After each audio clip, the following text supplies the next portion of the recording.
Bueno, bueno, lo veo a Salvador, así que lo voy a involucrar en la conversación, ya que hablamos un poquito de todo. Hola Salva, ¿cómo estás? Hola Sofi, ¿cómo andás? Gracias por la invitación. Por favor, por favor. Bueno, tremendo bombazo, ¿no? Esto de la medicina prepaga. No sé si llegaste a leer algo, llegaste a ver algo que lo que acaba de pasar. Básicamente, retrotraen, tengo mucha alergia, perdón, los aumentos de la medicina prepaga. ¿Qué te parece? ¿Qué opinás? ¿Es un límite al plan de Milei de liberar precios y de tratar de corregir precios relativos? Yo creo que es, llamémosle un baldazo de agua fría un poco a la cuestión de cómo venían hablando en términos de nivelización de precios, ver cómo se ajustaban las distintas variables. Lo cierto es que los aumentos que se fueron dando sucesivamente incluso llegaron a exceder el supuesto trazo que podríamos llegar a haber evidenciado en lo que fue la evolución de precios. Entonces me parece lógico esto que termina siendo en términos de retrotraer estos precios. De todas maneras, es un sector que, bueno, tiene fuertes barreras de entradas, como también barreras de salidas para los que son los clientes y los consumidores. Tengamos en cuenta de que no es tan sencillo cambiarse de prepaga como si fuese de cambiar de auto. Entonces, hay que entender cada mercado, cada sector, antes que bueno, empezar a tomar decisiones, y un poco eso fue lo que está descubriendo el gobierno, de que no necesariamente lo que uno ve en los libros es aplicable en la práctica, o por lo menos no necesariamente va a dar buenos resultados, y esto es un poco lo que se está viendo. Me parece que es, llamémosle ese baldazo de agua fría, pero que también es necesario, porque me parece que lo hace de vuelta poner los pies sobre la tierra, volverse aún más pragmático e intentar, bueno, corregir un poco los desequilibrios que se fueron dando. Totalmente, Salva. Me parece que esto es un mea culpa de quienes nos dedicamos a la economía, ya sea desde el periodismo en mi caso, vos desde el análisis económico, pues sos economista y consultor. A veces la economía se encuentra con un límite en lo social y a veces en la Argentina nos perdemos eso de punto de vista, ¿no? Porque el gobierno tampoco podía ponerse, que se le pusiera en contra a toda la clase media. Digo, hoy en la Argentina, ¿qué te queda de clase media, Salva? No, no tenés casa propia, porque no hay crédito hipotecario. Querés comprar un auto y te sale el triple que en Chile o en Brasil incluso, $6.000 más el más barato que en Brasil. No tenés casa propia, no tenés auto. No, digo, ¿qué te queda? La prepaga y el colegio como consumo identitario de la clase media. Me parece que ahí está, digamos, ajustando los engranajes Milei, ¿no? Tratando de no perder ese apoyo de la clase media. Es que para mí es un factor clave para el éxito que pueda llegar a tener la conducción y este sinceramiento que estamos teniendo, la cuestión de la calle, como se lo menciona normalmente, de mantener ese apoyo. Yo lo venía mencionando hace tiempo, e incluso los números dan de que aún continúa con un muy buen nivel de apoyo, teniendo en cuenta cómo se han desenvuelto las variables, sobre todo poder adquisitivo. Entonces me parece que es un activo que tienen que cuidar, por el hecho de que cualquier medida antipática que pueda resultar, ese activo que tienen se le puede ir diluyendo, con lo cual cada reforma que quieran hacer va a tener menor respaldo. Entonces me parece una cuestión lógica, de vuelta algo bien pragmático, en términos de, bueno, tratar de recuperar un poco esa medida mal tomada, volver hacia atrás y, bueno, también reconocer los errores que se han tomado, lo cual no me parece, si bien el óptimo sería no tomarlos, no me parece mal tampoco reconocer lo que se hace mal e intentar solucionarlo. Creo que es un buen camino. De vuelta, me parece que el foco crucial es mantener lo que puede llegar a ser una oposición latente, porque hoy en definitiva la oposición la tenés bastante atomizada. Yo creo que el principal motor de oposición que pueda llegar a tener este gobierno es la calle, y es justamente lo que intentan mantener. Por ahora los números le dan muy bien. Salva, vos, que digamos, sos economista y entendés perfecto de lo que te voy a mencionar. ¿Esto para vos es un límite al plan de Milei de corregir precios? ¿Se entiende? ¿Las prepagas funcionan como el resto de los sectores? Por ejemplo, ¿puede llegar a pasar lo mismo con los alimentos? ¿Puede empezar? ¿Esto es como que el liberalismo encontró un techo o no necesariamente va a pasar en los demás mercados o en los demás sectores? ¿Se entiende la pregunta? Sí, yo creo que en definitiva te da un claro ejemplo de este pragmatismo. No creo que sea lo suficientemente fuerte como para poner un límite, porque de vuelta, no todos los mercados son iguales. Entonces, si bien alimentos y bebidas subió bastante, ahora tenemos números de alta frecuencia que están cayendo bastante fuerte los niveles de ascenso de precios. Estábamos hablando de niveles muy bajos para abril. Y de vuelta, el mercado, por ejemplo, de alimentos es muy distinto. Si bien hay en ciertos productos que la demanda es inelástica, en otros, bueno, tiende a volcarse a segundas marcas y así. En cambio, en lo que es prepagas, es mucho más rígido el sistema de proveedor y usuario, de consumidor y de cliente, etcétera. Es más rígido, entonces la flexibilidad que puedas tener ahí no es tan fácil de tener, entonces lleva a que los consumidores convaliden forzosamente aumentos abusivos, lo cual no es tan trasladable al resto de sectores, o por lo menos no de manera sincrónica. Vamos a tener ahora los aumentos de tarifas y demás, que eso va también a poner en jaque esto que te comentaba del apoyo de la sociedad. Pero que me parece que a Javier Milei lo respalda dos cuestiones. Primero, de que era un outsider, ahora ya no lo es parte de la política, pero era un outsider. Y segundo, que llega bajo el lema, bueno, te voy a ajustar. Entonces, yo creo que eso le genera cierto respaldo que hoy estemos viendo a abril con la caída del poder adquisitivo, niveles de estos apoyos, la verdad que es llamativo e inédito para la historia económica social argentina. Sí, yo coincido con vos, creo que todavía preserva, por lo menos eso es lo que marcan los sondeos, ¿no? Preserva el apoyo popular o parece preservar el apoyo popular. Y ni siquiera se lo atribuyo a los números de inflación, porque en el gobierno, por ejemplo, de alguna manera, no quiero decir festejaron, pues no lo festejaron, pero sí que se agarraron del dato del 11% y esto de 3 meses seguidos a la baja. Para que entienda todo el mundo, lo que está pasando con la inflación no es que los precios van a bajar, se está desacelerando la inflación, ¿se entiende? O sea, venías de un 25, pasás a un 20, pasás a un 13, pasás a un 11. Esas son las cosas que están pasando. Me parece que ahora tal vez, quiero saber tu opinión, el tema de la suba de tarifas que va a ser, yo lo voy a poner así, muy violento en invierno, sobre todo con el tema gas. Ayer estuve, les cuento a todos para que sepan, ayer estuve hablando del tema gas como 4 horas y la verdad que se viene muy, muy, muy bravo porque aumenta el valor del gas durante el invierno, o sea, no solamente aumenta tu consumo de gas, aumenta el valor del gas durante el invierno. Obviamente es un precio que está en dólares, así que si hay cambios en el dólar, también habría cambios en el valor del gas. Y todavía nadie sabe quién va a cubrir la diferencia del gas importado, si el gobierno con subsidios o si nosotros consumidores. Así que se viene una brutal. Perdón, Salva, me extendí mucho. Básicamente la pregunta tiene que ver con si esta suba de tarifas puede llegar a complicar el plan de Milei de ir mostrando que la inflación se va desacelerando mes a mes. Sin duda es que te agrega ciertos factores de ponderación en lo que es el nivel de precios. Yo de todas maneras insisto de que por cada punto extra que quieras bajar es cada vez más difícil. No es lo mismo pasar de un 25,5 a un 20, de un 20 a un 13 y ahora, bueno, del 13 pasamos al 11.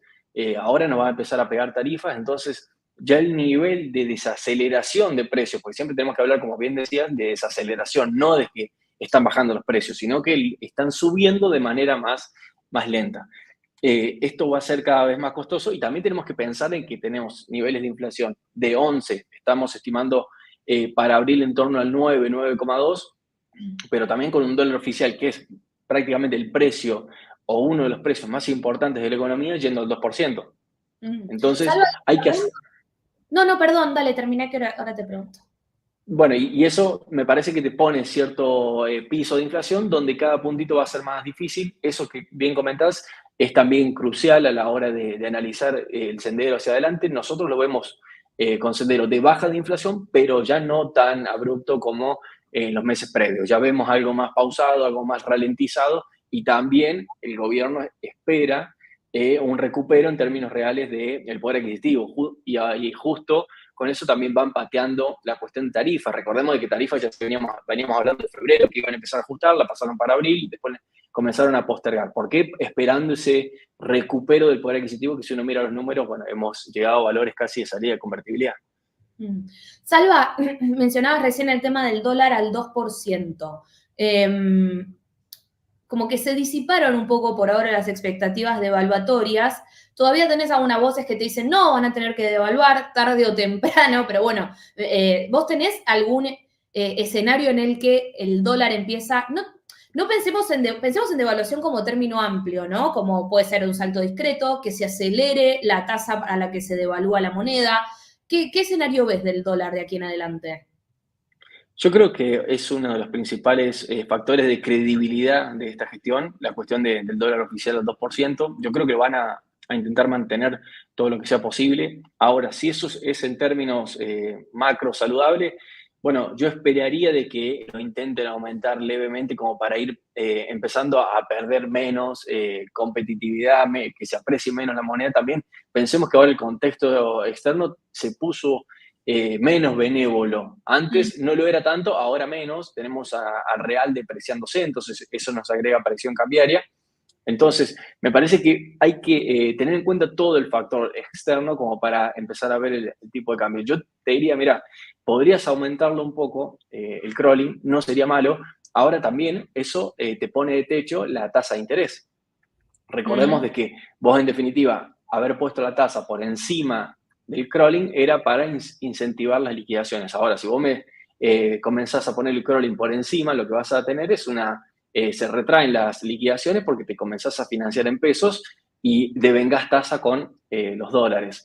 Eso tiene cierto techo y además tenemos perspectivas de que vaya a bajar aún más la tasa de referencia. Entonces, en cierta manera, el crawling quizá debería aumentar un poco para evitar perder competitividad y al mismo tiempo me estás diciendo que el techo lo vas a querer bajar. Entonces, si uno piensa en qué sería más saludable, bueno, ir hacia un ritmo un poco más elevado. Ahora, si es lo que creo que va a hacer esta gestión, no, la verdad que yo pienso de que lo van a intentar mantener al 2% hasta que piensen que están dadas las condiciones como para salir. El tema es que en el interín, esa apreciación, esa mayor apreciación que tuviste, quizá te tenga que llevar a una necesidad de mayor salto y ahí, consecuentemente, con alguna inflación extra, que bueno, habrá que ver cómo están los poderes adquisitivos de la sociedad dispuesta a soportar eso o no. Salva, ¿lo de Brasil te preocupa? Viste que a veces estamos micromundo Twitter y estaban todos con lo de Brasil esta semana. ¿Te preocupa? Por ahora no, pero sin duda es que no hay que pasarlo por alto. Es decir, en la cuenta externa no nos beneficia en absoluto. O sea, la pregunta es, ¿nos beneficia? No. Ahora, ¿qué tanto nos perjudica? Bueno, hay que tener en cuenta de que hoy tenés las expectativas muy alineadas en el que van a llevarlo al 2%. Entonces, ¿vas a perder competitividad? Sí, pero en la medida que vos tengas las expectativas clavadas en que vas a ir al 2%, las liquidaciones las vas a tener. Porque en definitiva eh, va a ser preferible, por ejemplo, liquidar y hacer tasas, llamémosle, o ir a otro instrumento antes que quedarse con dólares oficiales en el caso de que quienes liquidan. Pero yo creo que es un factor a tener en cuenta sí o sí, porque te va a derivar en mayor apreciación, porque perdés competitividad contra otro país muy fuerte en términos comerciales, sobre todo un gran socio comercial de Argentina como lo es Brasil. Te sumo comentarios, Salva. Shevchenko dice, dependemos de que Israel no arme más quilombo. Bueno, de que no voy a decir de Israel arme más quilombo, porque me parece que es un quilombo de otra manera, pero ponele que en Medio Oriente no escale la tensión, el desequilibrio macroeconómico no nos favorece, dice. Sí, sí, va en línea con esto de que, en definitiva, mientras el sector externo no termine empiojándose aún más como está pasando, sería mejor. Lógicamente, por ahora esto no ha escalado, por lo menos los mercados, si bien están en corrección y demás, no ha llevado a niveles de que se vuelva insostenible la cuestión cambiaria. Por ejemplo, en estos días tuvimos una suba de los financieros que viene por dos cuestiones, crucialmente, por lo menos así lo entiendo. Primero, menor oferta por parte de exportadores en el contado, y además la cuestión de divisas externas te genera cierta presión, el factor global sin duda es que pesa, es difícil, como bien comentabas, dejar de pensar en un micromundo como Argentina solo, sino que también hay que hablarlo de una manera más ampliada, y entonces, bueno, eso nos juega en contra. Ahora, Salva, esos son todos, y sí. ahí el tema escalada de los libres, que no es nada, es un poquitito lo que empezó a subir en estos días. ¿No puede tener que haber también un ahorrista minoritario que tal vez ya entiendo que nadie tiene un mango, yo lo sé, pero que tal vez no está yendo tanto a opciones en pesos o lo desestimas a esto, pensando en la baja de tasas, en gente que tal vez decía, bueno, me convenía quedarme en pesos y ahora va a dólares? No lo desestimo. En términos macro, no se está viendo, por ejemplo, No, desarme fuerte de depósitos a plazo fijo. Sin duda, vas a tener en estos tiempos desarmes de carry, porque en definitiva ya fue bastante la ganancia en términos de tasa. Yo lo calculaba el otro día, se llegaron a ganar incluso hasta 50% en 3 meses en dólares con el carry. Entonces, se está viendo alguna que otra posición que se cierra, pero que de todas maneras tenés un cepo bastante fuerte. Entonces, supongamos que quieren cerrar carry, para el contado tenés 200 millones de pesos diarios, que si bien uno con los valores de salarios actuales parece muchísimo, en términos de comercio exterior, 200 millones de pesos diarios son 200.000 dólares. claro. Pensemos de que el volumen de contado normal del MAE opera el día de ayer, por ejemplo, 305 millones. Entonces, hay que tener en cuenta el cepo también en ese conjunto de factores. Ujú. Lucre dice, estamos haciendo un esfuerzo enorme porque queremos y necesitamos un cambio y lo bancamos, pero tienen que ser cuidadosos con temas serios. Supongo que se refiere, por ejemplo, al tema prepagas. Es verdad, el apoyo a un gobierno tiene sus límites y acá, Salva, lo conecto con una pregunta que te quería hacer, que es no sé si decirle desconexión, pero la dificultad que siempre hay en la Argentina para conectar o para calibrar macro con micro. Vos en la macro podés ir muy bien o arreglando cosas o yendo de manera positiva en la macro, pero en la micro, en el bolsillo de la gente, en el consumo familiar, ir flojo. Y me parece que este es el escenario que se está configurando, ¿no? Hoy leía un tuit de Buteler, de Cristian Buteler, que es otro analista económico, que mencionaba que sin consumo no puede existir una recuperación económica. ¿Qué opinas, Salva? ¿Es así? ¿El consumo sí o sí lo necesitas para recuperarte económicamente? Y bueno, históricamente Argentina, gran parte de su producto, en torno al 60-65%, se lo debe al consumo. ¿Está bien, está mal haber configurado un esquema económico de esa manera? Bueno, esa es otra pregunta más del orden, llamémosle filosófico, y que además tenés que llevar a cambios estructurales muy fuertes que no se van a dar en un solo momento para que el consumo sea el principal motor económico y que también viene ya configurado en bastantes economías del mundo. Eso no es algo de que solamente Argentina sea ese caso. Entonces, sí, si bien vos en otros aspectos como exportaciones que te aportan al producto vas a tener una mejoría contra 2023, en muchos rubros vas a tener caída, ¿sí? Entonces, en el caso de Cristian, entiendo y por ahí entiendo compartir lo que comenta, de bueno, que hay que de cierta manera cuidar el consumo, pero entendemos también de que el gobierno lo que está mirando hoy en día es la macro. Hoy lo que Ujú. prima es el desenvolvimiento de la macro. La micro, pensando en, por ejemplo, en alguna reestructuración impositiva, desregulaciones y demás, estamos teniendo, pero falta mucho por aún andar en esos términos, sobre todo en materia impositiva, que poco se ha hecho, sobre todo se ha hecho más a través del DNU y se intenta hacer con la ley bases más bien desregulaciones, pero en materia impositiva seguimos igual o incluso hasta peor en algunos aspectos. Sí. Entonces, la macro manda, todavía la micro le cuesta, por lo menos le cuesta hacer el foco de atención, me parece que va a ser luego de que se terminen de silvanar algunos aspectos de la macro. Si tuvieras que pensar en la recuperación, ¿no? Que todos queremos, obviamente, porque ahora estamos como en un punto muy bajo de esta, no sé, de corta, L, no lo sabemos. ¿Qué letra le pones a esa recuperación o qué te imaginas? Yo me imagino una recuperación algo más lenta. Vi que muchos se habían prendido a ver cómo se podía llegar a desenvolver ese movimiento económico.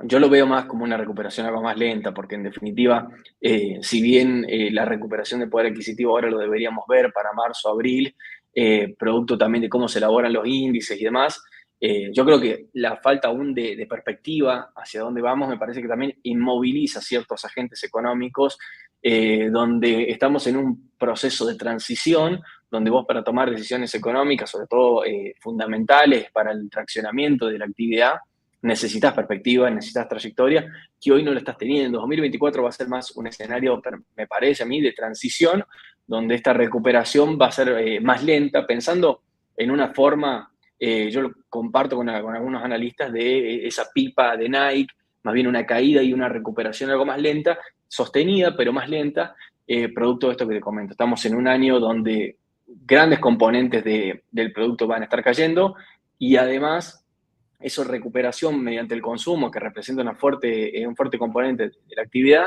me parece que va a estar más rezagada producto de esto, de que aún no sabemos exactamente dónde estamos parados, o por lo menos en la sociedad en general no tiene manera de descifrar hacia dónde va la economía, y bueno, eso retrasa ciertas decisiones, retrasa consumo, tiende a ser algo más precautorias las decisiones, y bueno, conjuntamente con eso, menores índices de actividad económica.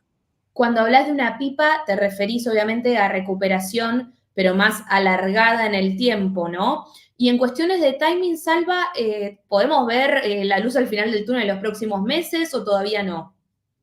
Yo creo que vamos a empezar a ver ya valores más contundentes de recuperación a partir de julio, es decir, vamos a estar en este semestre, principalmente este primer trimestre que pasó con peores índices. Algunos comenzarían a recuperarse un poco ahora en abril, mayo, junio, sobre todo lo que está todo vinculado a la cuestión agro y factores que dependen indirectamente del agro, para pensar ya en un segundo semestre con algo más de recuperación, algunos índices que comiencen a mostrar sobre todo mejoras sostenidas, de esa manera empezar a ver una recuperación. Lo que no veo es una recuperación en B de caímos en el primer trimestre y recuperamos todo en el segundo. Me parece que no va a ser ese el caso, nos va a costar algo más de tiempo, empezando a ver ya niveles anteriores para 2025. Salva, la última, si tuvieras que decir cuál es la principal pregunta que estás recibiendo de parte de tus clientes, les cuento para los que no saben, Salva es economista, está en Romano Group, es una consultora, además es muy activo en X y hace unos gráficos bárbaros, geniales, que a mí me sirven mucho para entender la actualidad económica. Si tuvieras que decirme las principales preguntas que te están haciendo hoy tus clientes, ¿por dónde está la preocupación de empresarios o de agentes económicos relevantes? Me parece que está más en lo cambiario, no solamente en lo oficial, sino también en el financiero, donde hay, bueno, muchas consultas con respecto a cuáles son las perspectivas hacia adelante de eso, porque, en definitiva, si uno mira los números de tipo de cambio real, está en niveles que no es que marcan sí o sí un atraso fuerte, pero que en definitiva disparan ciertos llamados de atención y sobre todo con las proyecciones que hay de cara hacia adelante. Me parece que viene del lado de eso, no esperando quizás una devaluación, sino más bien para la toma de decisiones. Es decir, muchos clientes agro en materia de, bueno, ¿qué hago? ¿Liquido? ¿No liquido? ¿Me espero? ¿Qué hago con la mercadería? Etcétera. Se dispara bastante y, bueno, sobre todo también pensando en la brecha con el financiero, bueno, en 20-24% el cierre de ayer, que en definitiva en términos históricos hemos tenido brechas mucho más altas. La cuestión es, bueno, ver qué brecha vamos a tener de cara hacia el futuro. Por ahora esas son las consultas más fuertes y esto que me consultaba, actividad, cómo vemos hacia adelante las cuestiones más de consumo, qué índices vemos al alza, por lo menos en el corto mediano plazo. Perdón, una más que me queda en el tintero. Están, digamos, las empresas, no sé si qué tipo de empresas tenés, no hace falta que me digas mucho, porque yo sé que obviamente hay cuestiones de secreto profesional que ustedes manejan, pero los que son más productivos, que se dedican más a los bienes, a vender, a comerciar, a fabricar bienes, ¿están preocupados por posibles quiebras, despidos, concursos? O sea, ¿estamos en ese punto o todavía pueden aguantar con lo que tienen? Depende del sector, hay sectores más damnificados, otros que no. Yo creo que es una preocupación generalizada. De todas maneras, todavía no hemos visto grandes sucesos. No me llamaría la atención ver algunos de cara hacia adelante, sobre todo con aumentos de paritarias como tuvimos en este último tiempo, donde la paritaria, si bien venimos de salarios muy rezagados, no todos los sectores pudieron tener el mismo dinamismo en estos meses. Entonces, una paritaria que te haga elevar el 25, 15 y 10% en meses sucesivos tu costo laboral, con ventas que caen 30, 40% interanual, es una matriz bastante difícil de llevar. Por ahora no está generalizado, no me llamaría la atención ver algo más de todo eso, quizá con el desempleo elevándose un poco, porque en definitiva todavía de esa cuestión no se ha visto demasiado y me parece que algo debería desarrollarse. Muy bien, muchas gracias, Salva. Salvador Vitelli, economista de Romano Group. Salva, ¿cómo es tu X, Salva? ¿Me lo recordás? Es Salvador Vitelli con doble L y la I última es un uno. Un poco complicado, pero bueno, seguramente me van a poder encontrar. Gracias. Gracias, Salva. Un abrazo. Un abrazo a vos, que anden muy bien.